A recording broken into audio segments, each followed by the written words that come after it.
అక్కచెరువుపాడు గురుకుల పాఠశాలకు ఫర్నిచర్ కోసం దాతలు ముందుకు రావాలని మైనార్టీ నేత సయ్యద్ షమీ అన్నారు.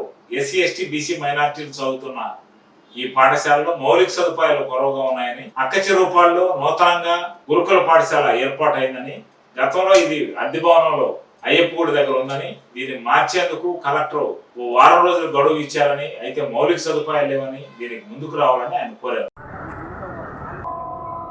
2 సమస్యల మీద జిల్లా కలెక్టర్ గారికి కలవడం జరిగింది. ఏదైతే గురుకుల పాఠశాల ఉందో 5 సంవత్సరాల నుంచి అద్దె భవనంలో పెట్టి, ఆ భవనం కూడా శిథిల వ్యవస్థలో ఉంది. అది కూడా ఆటో నగర్లో. ఎవరైతే గిరిజనులు, హరిజనులు, ముస్లింల బిడ్డలు చదివే గురుకుల పాఠశాల పరిస్థితి 5 సంవత్సరాల నుంచి అధ్వానంగా ఉండింది.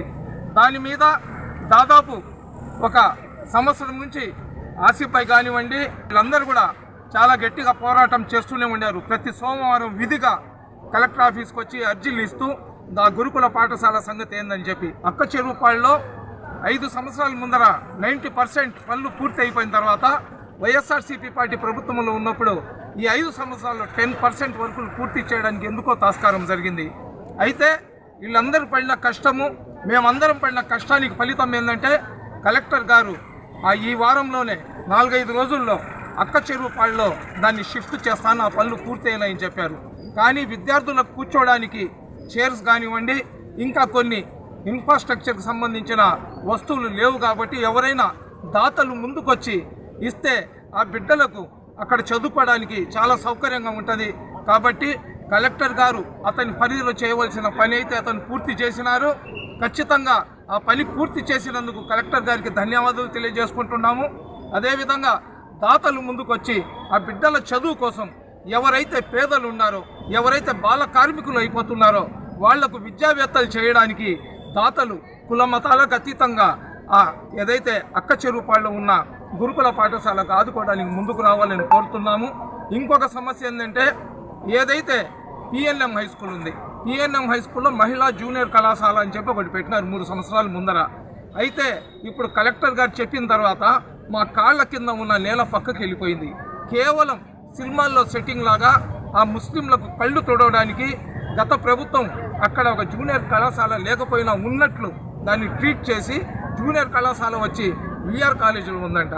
కాబట్టి దాని గురించి కూడా మనం అందరం కూడా కలెక్టర్ గారికి గట్టిగా మాట్లాడడం జరిగింది. జూనియర్ కళాశాల మహిళల కోసం అక్కడ ఆర్జేడీ గారికి పర్మిషన్ కోసం పెడతాము, మీరు ప్రభుత్వం ఏదైతే ఉందో ఆ ప్రభుత్వంని అడిగి మీరు అక్కడ శాంక్షన్ చేయించుకోమన్నారు. ఖచ్చితంగా అందరం కూడా కలిసి మా బిడ్డల విద్య కోసం పార్టీలకు జమాత్లకు అతీతంగా అందరూ ఏకతాటి మీద పోయి అక్కడ ఏదైతే పిఎన్ఎం హై స్కూల్ ఉందో అక్కడ ఆ జూనియర్ కళాశాలను కూడా మేము శాంక్షన్ చేయించుకుంటాము మా మహిళల మా ఆడబిడ్డల కోసం. ఎందుకంటే మనకు 10th క్లాస్ వచ్చిన తర్వాత కో ఎడ్యుకేషన్లో ఆడబిడ్డలను పంపించడానికి ముస్లిం సమాజం ముందుకు రావడానికి భయపడుతుంది. అటువంటి తరుణంలో మా బిడ్డలకు మేము చదువు చెప్పించుకోవాలంటే ఖచ్చితంగా పిఎన్ఎం హై స్కూల్లో మహిళల కోసం జూనియర్ కళాశాల చాలా అవసరం. దానికి ఎటువంటి పరిస్థితుల్లో అయినా కానీ మేమందరం కూడా సాధించుకుంటాము. ఆ సాధించుకోవడానికి అందరం కూడా సంఘటితమై అవసరమైతే ముఖ్యమంత్రి గారిని కూడా కలుస్తాము, నారాయణ గారిని కూడా కలిసి ఎవరైనా దాతలు వేమిరెడ్డి ప్రభాకర్ రెడ్డి గారు విద్య కోసం నేను ఏమైనా చేస్తానంటున్నారు. కాబట్టి అటువంటి వ్యక్తుల్ని కూడా దీంట్లో భాగస్వాములు చేసి మా బిడ్డల కోసం ఇక్కడ జూనియర్ కళాశాలని ఖచ్చితంగా మనం రికగ్నిషన్ తెచ్చుకుంటాం.